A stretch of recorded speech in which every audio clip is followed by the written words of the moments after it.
दुश्मनों की गोलियों का हम सामना करेंगे, हम आज़ाद है, आज़ाद ही रहेंगे। नमस्कार, मैं नरेश कुमार। प्रस्तुत है हमारा कार्यक्रम शौर्य गाथा शहीदों की विरासत हमारा अभिमान भाग 7। आज का हमारा शीर्षक है चंद्रशेखर आज़ाद। चंद्रशेखर आज़ाद का जन्म होता है वर्ष 1906 23 जुलाई, गांव भाबरा, मध्य प्रदेश कि एक ब्राह्मण परिवार में जन्म लेने वाले चंद्रशेखर का बचपन का नाम चंद्रशेखर रहा। इनका बचपन और प्रारंभिक शिक्षा गांव के ही स्कूल में हुई। बचपन में ये भील बच्चों के साथ जंगल में तीर कमान से अभ्यास किया करते थे, जिसके कारण इनका निशाना अचूक था। जैसे जैसे वक्त बीतता गया, ये बड़े होते गए।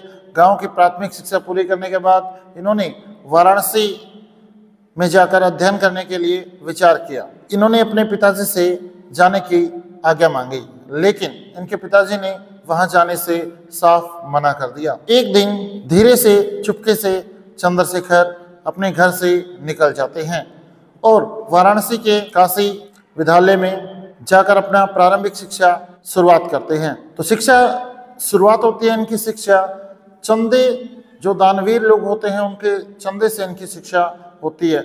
और काशी का जो संस्कृत विद्यालय है वहां से अपनी शिक्षा पूरी करते हैं। जब ये शिक्षा कर ले रहे थे तब एक बड़ा ही नरसंहार होता है, जो बारी बारी हम बता रहे हैं आपको कि जलियांवाला बाग हत्याकांड वर्ष 1919 में जनरल डायर ने गोलियां चलवाई और बहुत से भारत के किसान वहां पर शहीद हो गए।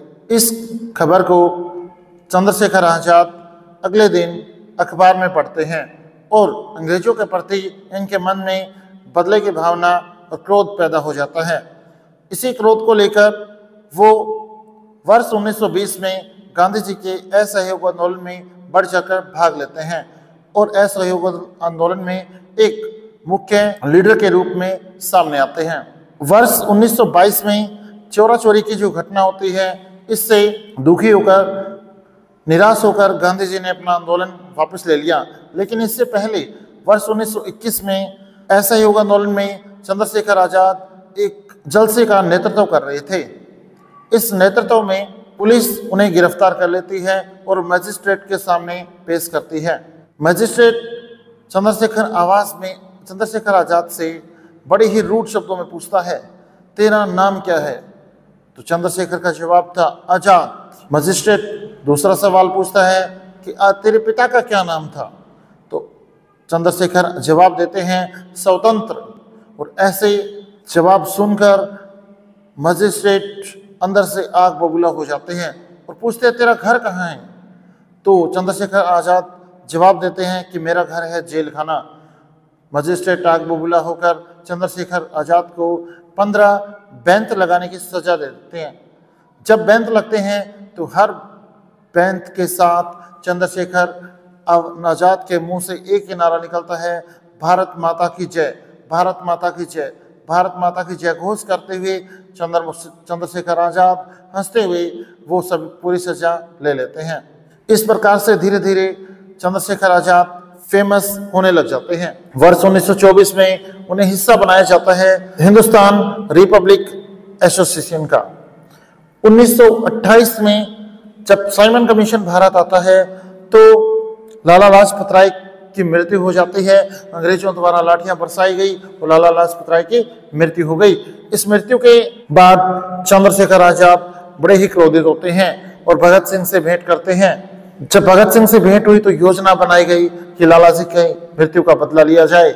बदला ले लिया जाता है और चंद्रशेखर आज़ाद इससे पहले एक मुख्य घटना में को अंजाम देते हैं। 1925 में काकोरी कांड होता है, जिसमें एक ट्रेन के अंदर सरकारी खजाने को चंद्रशेखर आज़ाद, राम प्रसाद बिस्मिल, भगत सिंह कुछ मिलकर लगभग 10 योद्धा थे, जिन्हें मिलकर ये काकोरी कांड को अंजाम दे देते हैं।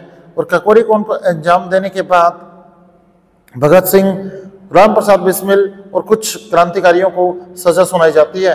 किसी को कैद दी जाती है और किसी को फांसी। लेकिन चंद्रशेखर आज़ाद अभी भी पुलिस के गिरफ्त से बाहर थे। अब बात आती है वर्ष 1931। जब सामरस के हत्याकांड के जुर्म में भगत सिंह, राजगुरु और सुखदेव को फांसी दे दी जाती है। 10 फरवरी 1931 को आजाद चंद्रशेखर जवाहरलाल नेहरू से मिलते हैं और योजना बनाते हैं कि किसी तरह से भगत सिंह, राजगुरु, सुखदेव की सजा को बदला जाए, यानी उन्हें फांसी की सजा को खत्म करके उम्र कैद की सजा में बदल दिया जाए। लेकिन वो बात अंग्रेज मानने से साफ इनकार कर देते हैं।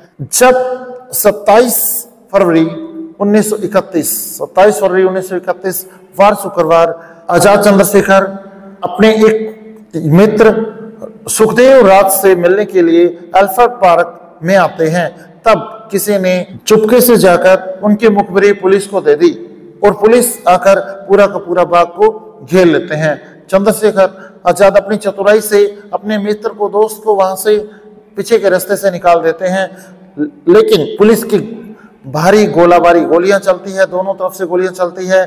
पुलिस के कुछ जवान शहीद भी होते हैं और चंद्रशेखर आजाद जब तक लड़ते रहे जब तक उनमें आखिरी सांस ना बच गई। अंत में सिर्फ एक गोली बचती है। तो चंद्रशेखर आजाद ने जब उन्हें बेंच लग रही थी, उस समय उन्होंने प्रतिज्ञा की थी कि मैं जब तक जीऊंगा पुलिस का कोई भी अंग्रेज अधिकारी मुझे छू नहीं सकता, मैं आजाद रहूंगा, कभी भी पुलिस के हाथ नहीं लगूंगा।